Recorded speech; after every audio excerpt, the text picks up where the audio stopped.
నమస్తే welcome to focus TV news నేను తరంగిణి ముందుగా బులెటిన్ లో హెడ్లైన్స్ చూద్దాం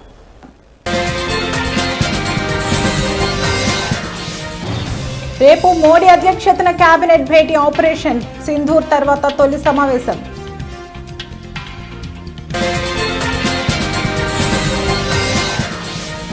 ఏపీ లిక్కర్ స్కామ్ కేసు నిందితులకు బిగ్ షాక్ రిమాండ్ పొడిగించిన కోర్టు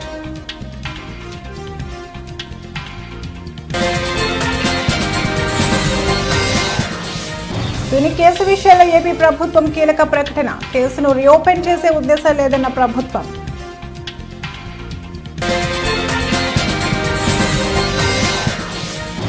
కమల్ హాసన్ కు కర్ణాటక హైకోర్టు వార్నింగ్ కన్నడ భాషపై వ్యాఖ్యలు ఉపసంహరించుకోవాలని సూచన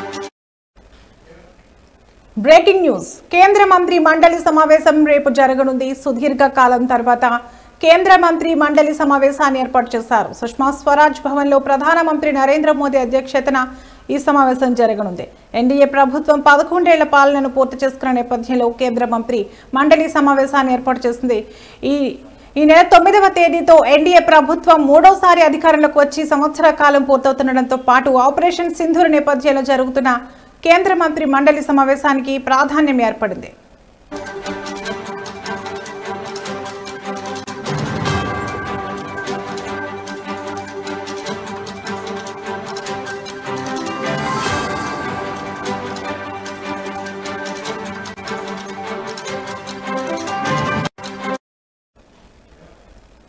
ఈ సమావేశంలో కేబినెట్ స్వతంత్ర సహాయ మంత్రులు సహా వివిధ మంత్రిత్వ శాఖల ఉన్నతాధికారులు పాల్గొననున్నారు గత సంవత్సర కాలంలో తమ శాఖల ప్రగతి నివేదికలను ఈ సమావేశంలో కేంద్ర మంత్రులు తెలియజేయనున్నారు పరిపాలన కేంద్ర ప్రభుత్వ పథకాలు కార్యక్రమాలు ప్రజలకు మరింత చేరువవడంపై కూడా మంత్రి మండలికి ప్రధాని మోదీ దిశానిర్దేశం చేసే అవకాశాలున్నాయి ఆపరేషన్ సింధూర్ తర్వాత జరుగుతున్న తొలి కేంద్ర మంత్రి మండలి సమావేశం ఇది పహల్గామ్ ఉగ్రదాడి ఆపరేషన్ సింధూర్ కేంద్రంలో ఎన్డీఏ ప్రభుత్వం 11 ఏళ్ల పాలనను పూర్తి చేసుకున్న నేపథ్యంలో ఈ కేంద్ర మంత్రి మండలి సమావేశాన్ని ఏర్పాటు చేశారు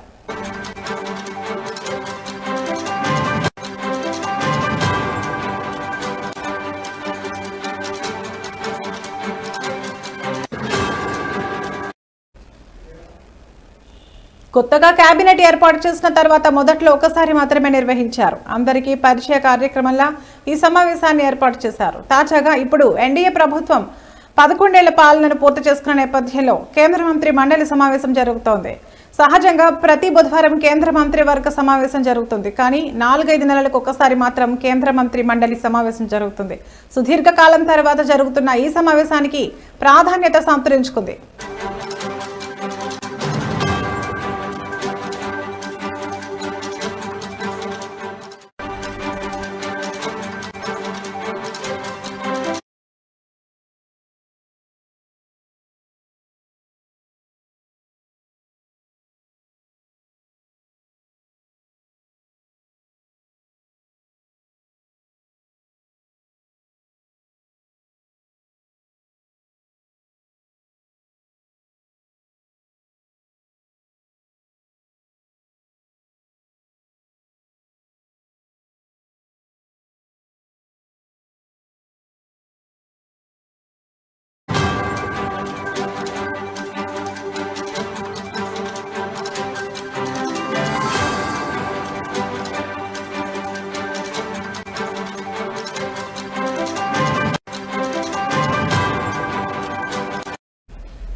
బ్రేకింగ్ న్యూస్ చూస్తున్నాం ఆంధ్రప్రదేశ్ రాష్ట్రంలో సంచలనంగా మారిన లిక్కర్ స్కామ్ కేసు నిందితుల జ్యుడిషియల్ రిమాండ్ నిందితులకు బిగ్ షాక్ తగిలింది నేటితో వారి రిమాండ్ ముగియడంతో ఏసీబీ కోర్టులో హాజరుపరిచారు ఈ క్రమంలో ఈ నెల 17 వరకు వారి కస్టోడియల్ రిమాండ్ ను కోర్టు పొడిగించింది కోర్టు ఆదేశాలతో జైలు అధికారులు 7 నిందితులను విజయవాడ జిల్లా జైలుకు తరలిస్తున్నారు. వైసీపీ ప్రభుత్వ హయాంలో లిక్కర్ పాలసీలో మార్పులు చేసి వేల కోట్లు అవకతవకలకు పాల్పడ్డారనే ఆరోపణతో కూటమి ప్రభుత్వం సిట్ను ఏర్పాటు చేసింది.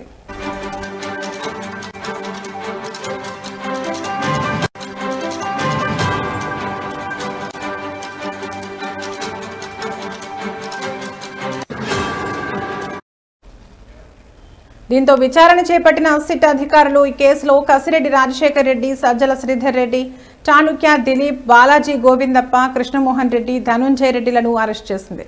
కాగా ఇదే కేసులో మే 20న వారి కస్టడీని కోర్టు పొడిగించగా ఈ రోజు మరోసారి 14 రోజుల పాటు రిమాండ్ను పొడిగించింది. దీంతో 7 నిందితులు ఈ నెల 17 వరకు జైల్లో ఉండనున్నారు.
బ్రేకింగ్ న్యూస్ చూస్తున్నాం. కాపు ఉద్యమ నిరసనల్లో భాగంగా తునిలో రైలుకు నిప్పు పెట్టిన కేసు రీఓపెన్ పై ఏపీ ప్రభుత్వం సంచలన నిర్ణయం తీసుకుంది. తమకు ఈ కేసును రీఓపెన్ చేసే ఉద్దేశం లేదని, తిరిగి విచారణ చేయాలని హైకోర్టులో పిటిషన్ వేసే ఆలోచన కూడా లేదని ఏపీ ప్రభుత్వం ప్రకటించింది. అలాగే సున్నితత్వ విషయాల్లో అలసత్వం వద్దని, తుని కేసును మళ్లీ విచారించే ఆలోచనను వెంటనే విరమించుకోవాలని అధికారులకు ఏపీ ప్రభుత్వం ఆదేశాలు ఇచ్చింది. 2016 జనవరి 31న కాపు సామాజిక వర్గానికి రిజర్వేషన్లు కల్పించాలని డిమాండ్ చేస్తూ కాపు ఉద్యమ నాయకుడు ముద్రగడ పద్మనాభం ఆధ్వర్యంలో తూర్పుగోదావరి జిల్లాలోని తునిలో కాపు గర్జన బహిరంగ సభ జరిగింది.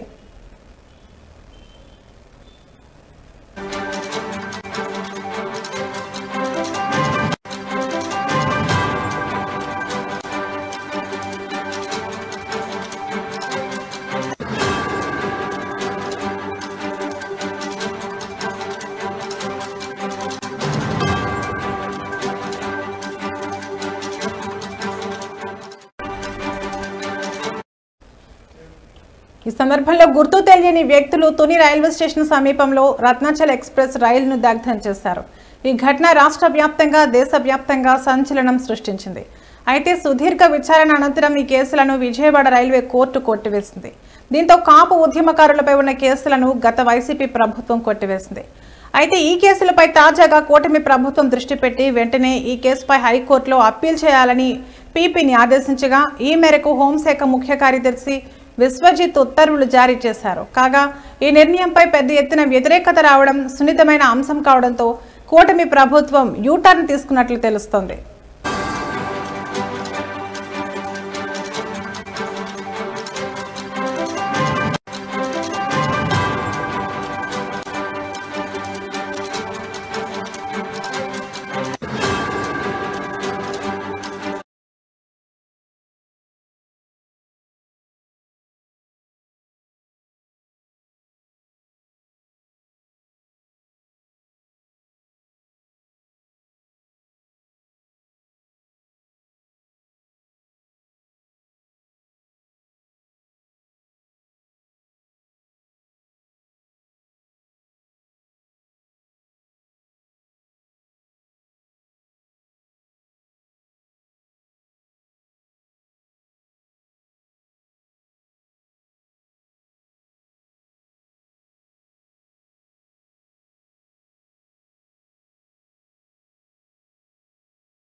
ప్రముఖ నటుడు రాజకీయ నాయకుడు కమల్ హాసన్ కు కర్ణాటక హైకోర్టు షాక్ ఇచ్చింది.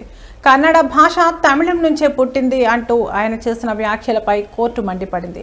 భావ ప్రకటన స్వేచ్ఛను, ఇతరుల మనోభావాలను దెబ్బతీసేలా దుర్వినియోగం చేయవద్దని హెచ్చరించింది. ఈ వ్యాఖ్యలను వెంటనే ఉపసంహరించుకోవాలని, అవసరమైతే క్షమాపణ చెప్పాలని కమల్ హాసన్ కు కోర్టు తేల్చి చెప్పింది.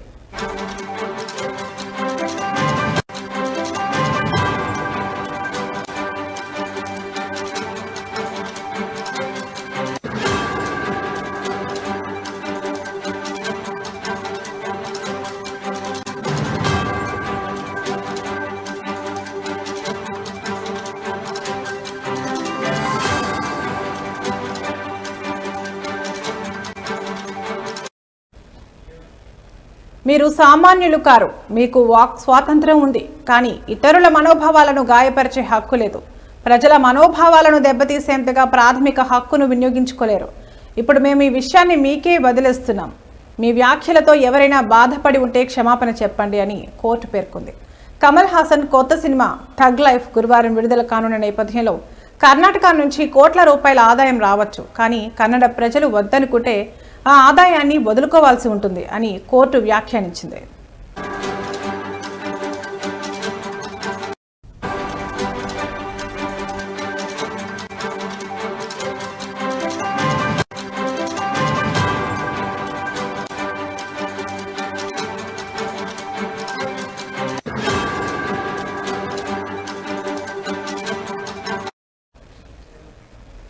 తమిళనాడులో అధికార పార్టీ డిఎంకే మద్దతుతో కమల్ హాసన్ రాజ్యసభలో అడుగుపెట్టనున్న విషయం తెలిసిందే. అయితే తన తాజా చిత్రం థగ్ లైఫ్ ఆడియో రిలీజ్ ఫంక్షన్లో చేసిన వ్యాఖ్యలు వివాదాస్పదంగా మారాయి. నా జీవితం, నా బంధుత్వం తమిళం, మీ భాష కన్నడ, తమిళం నుంచి పుట్టింది, కాబట్టి మీరు కూడా అందులో భాగమే అని ఆయన అన్నారు. ఈ వ్యాఖ్యలపై కర్ణాటకలో తీవ్ర వ్యతిరేకత వ్యక్తమైంది. కమల్ హాసన్ క్షమాపణ చెప్పాలని, లేదంటే కర్ణాటకలో థగ్ లైఫ్ సినిమా విడుదలను అడ్డుకుంటామని కన్నడ సంఘాలు హెచ్చరించాయి. కర్ణాటక ఫిల్మ్ ఛాంబర్ కూడా ఇదే ప్రకటన చేయడంతో కమల్ హాసన్ కోర్టుకు ఎక్కారు.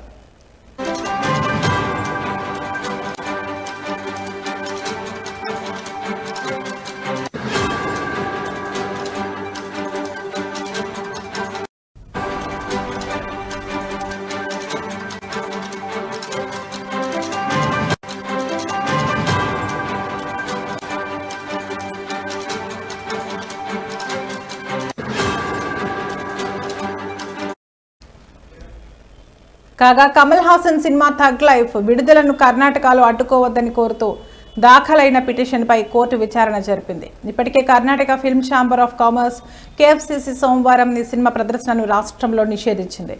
కమల్ క్షమాపణ చెప్పే వరకు సినిమా విడుదలకు అనుమతించేది లేదని కేఎఫ్సిసి అధ్యక్షుడు ఎంఎం నరసింహులు స్పష్టం చేశారు. అయితే తాను తప్పు చేయలేదని, కాబట్టి క్షమాపణ చెప్పే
తెనాలిలో గంజాయి బ్యాచ్ ని పరామర్శించడానికి వెళ్లిన పేర్ని నాని, విడుదల రజని, లేళ్ల అప్పిరెడ్డిపై స్థానిక దళితులు దేహశుద్ధి చేశారు.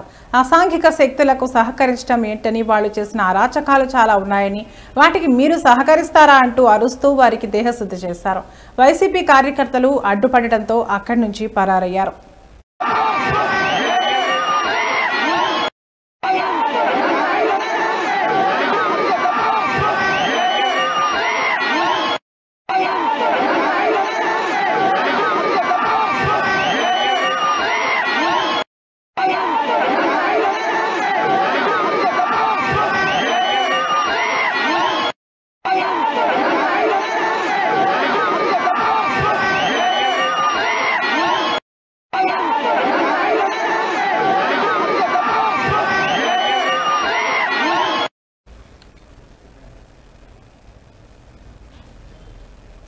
Central water power research station సైంటిస్టుల బృందం సభ్యులు శ్రీశైలం డ్యాం వద్దకు చేరుకున్నారు.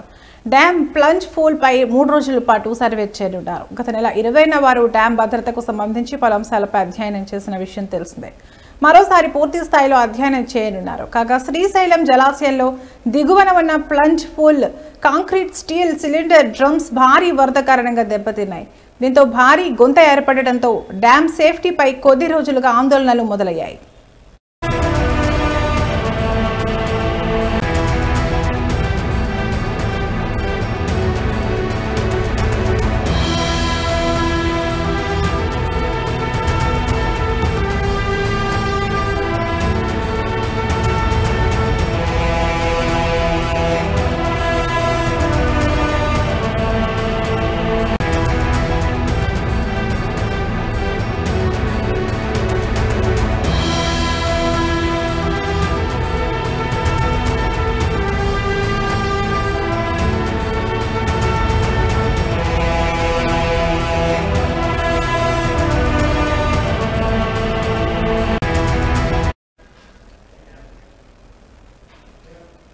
కాంగ్రెస్ ప్రభుత్వ విధానంపై ఎమ్మెల్యే మాధవరం కృష్ణారావు మండిపడ్డారు.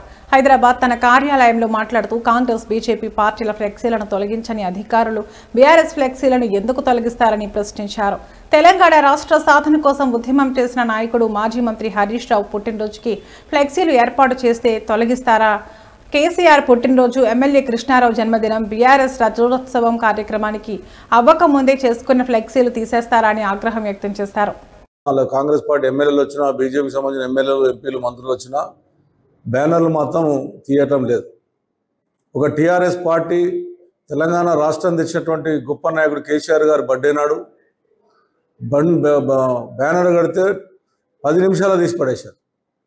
నా బర్త్డే పెడితే 2 సంవత్సరాలు నా బర్త్డే నాడు కూడా కూకట్పల్లిలో 10 నిమిషాలు రాత్రిలో తీసేశారు.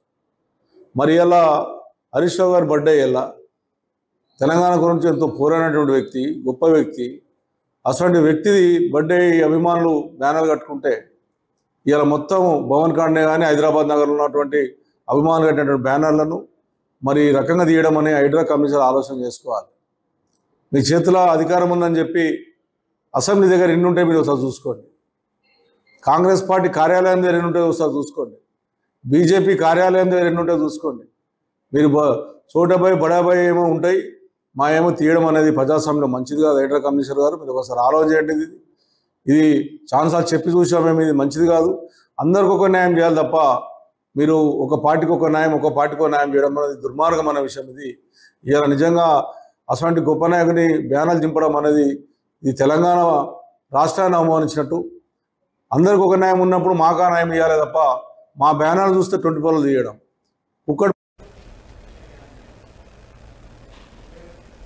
వివాహం అనంతరం ఊరేగింపు నిర్వహిస్తున్న పెళ్లి బృందంపై వైసీపీ నాయకులు దాడి చేసిన సంఘటన కర్నూలు జిల్లా కోసిగి మండలం 3వ వార్డులో చోటు చేసుకుంది. ఇందుకు సంబంధించిన వివరాలు ఇలా ఉన్నాయి. కోసిగిలోని 3వ వార్డుకు చెందిన టీడీపీ నాయకుడు పోతుల తాయన్న కుమారుడి వివాహం అనంతరం గ్రామంలో ఊరేగింపు నిర్వహించారు. ఈ సందర్భంగా టీడీపీకి సంబంధించిన పాటలు పెట్టారంటూ ఆ కాలనీలోని వైసీపీ శ్రేణులు మూకుమ్మడిగా ఆ పెళ్లి బృందంపై దాడి చేసి గాయపరిచారు.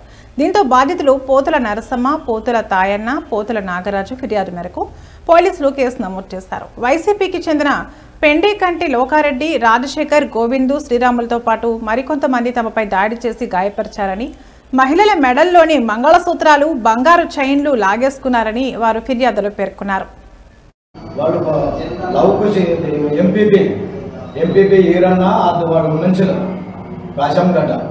ఇంటి దగ్గర మామూలు కొడతాం, నడి రోడ్లో పోతున్నాం అంటే ఏ లేదు మీరు టీడీపీలో మా టీజే మాట్లాడుకోడు, టీజే పెట్టుకోడని వాళ్ళు దాడి చేయడానికి వచ్చినారు. ఎవరంటే శ్రీరాము, కూడా శ్రీరాము, లోకరెడ్డి ఇంట్లో తమ్ముడు, తర్వాత మనముడు గోపాల కొడుకు, తర్వాత గుల్దాసిన కొడుకులు వచ్చి కొల్లారు చూసినాం. చూస్తే కూడా ఇవి ఇప్పటివరకు నా బులెటిన్ అప్డేట్స్. మరో బులెటిన్లో మళ్ళీ కలుద్దాం. నమస్తే.